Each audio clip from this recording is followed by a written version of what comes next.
I'm Alex from Grand Designs Live, and we're here at the show in Melbourne. But of course, the man you're all interested in is Kevin McCloud, the ubiquitous Kevin McCloud. You've come back to Australia again. Now, you're in Melbourne for the second time. Do you start to feel like a local now? I've started to be quite rude about the town. Is that a sign of a local? I don't know. I so. got into a bit of hot water because I criticised the scheme for Flinders Station, but I mean, I do it with the utmost respect, always. You know, I always caveat my comments by saying, look, I'm not a local, and I hope you don't take this the wrong way. But anyway, yeah, I'm having a great time, thanks. I love Melbourne. Great city. That's great to hear. Obviously, Melbourne loves having you here because we've got this amazing turnout. Bless and you. We've had to have this interview in a green room against a glamorous wall. It's not a green just so we room, can it's get a black room. Just so we can get a little bit of peace and quiet. Now, the last time you came to Melbourne, the football was on. You went along with Peter. Now, that's finished for the year. What are you doing to feel like a local Melburnian? Oh, I'm really shocked because the Hawks, they won the semi-final that I saw last year. Then they lost. And then lost in the final. This year, of course, they won the final, but I missed that. Unfortunately, great match. Yeah. No, I like Australian football. Oh, well, that's good to hear. Now, you've struck up a bit of a friendship, a long-distance friendship. Obviously, you're probably Skyping Peter every second day. He's just walked in, by the way. Peter Madison. Come and look into the camera, Good afternoon, Peter. Alexander. Hello, how are we going, Peter? Hello. We are Very well. actually we're two separate human beings doing two separate programs. And if you bonded over the fact that you basically, one of your jobs each is the same. Is that Finish your how you lunch bonded? first. Finish your lunch. This is a relaxed interview. Very relaxed. Very relaxed. Have we bonded? Have you bonded Yeah. over the fact that you're both the hosts? Is that how it's come about? I think we bonded not because we're the host of the same program on different sides of the planet, but because we just got on. So, Well, that's fair to handy. say. Very Yeah. important. Yes, it helps. yeah, exactly. Yeah. In sure. fact, I think the show is sort of ancillary. The show's been sort of an entree card, isn't it? Yes. To know each other. I think that's true. Yeah, Peter's come over and stayed with us in the UK for a weekend, and we went out partying.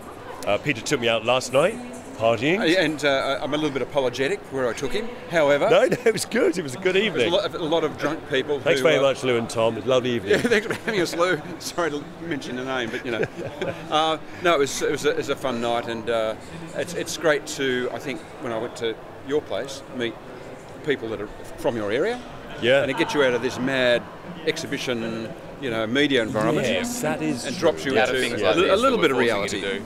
Yeah. Things like online interviews. Yeah, exactly. Now, Peter's basically just nicked off again.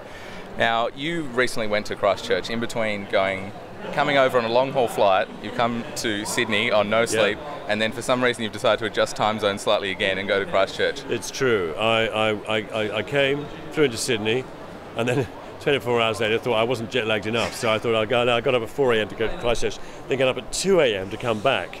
So that made me feel a lot better. I mean, a lot worse. Yeah. Well, Christchurch is a town that was obviously a city rather that was ravaged by earthquakes, but the way they've been handling it and innovating has been quite exciting. Now, what were you doing over there exactly? So I went over partly to kind of just cheer them up a bit, and support them and demonstrate some support. I went over 2 years ago.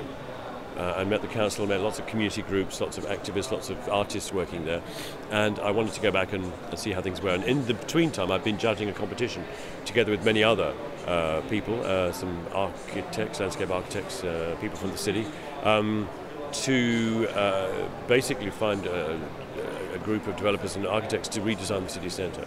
So we've got these winners, architectural practice from Italy, and they're going to, together with some landscape architects based in Italy, come in and work with local constructors to redesign a whole block of the city. And the idea is to reintroduce people back into the city centre. The central business district, which was purely business, is now going to be partly residential as well. So it's a kind of very exciting idea to remodel Christchurch as a sort of 21st century sustainable city where people live, work, play, and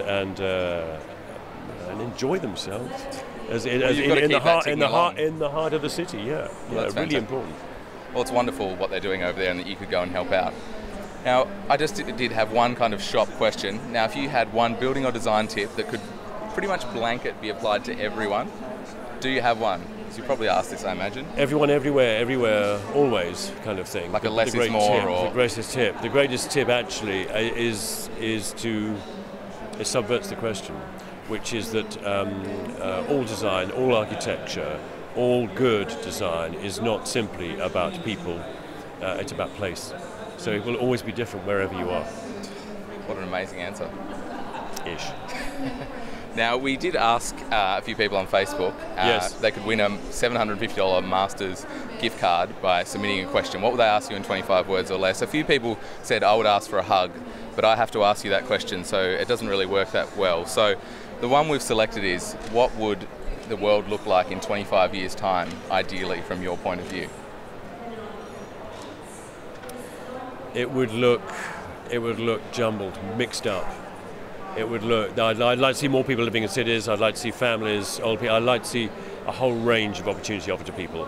I'd like to see a more sustainable world where we use things efficiently, where we use our resources efficiently, where human beings, cycling, pedestrians, children are placed at the centre of our cities and our communities, where the car takes fifth place, not first place, and where not just houses, but the spaces between houses offer us a sense of space and ownership and enjoyment. And these are all things that in my own business, HAB, a construction business, we're working to try and achieve. Okay. So, not surprisingly, they're the things I want to see happen. Oh, well, of course. Well, that would be nice.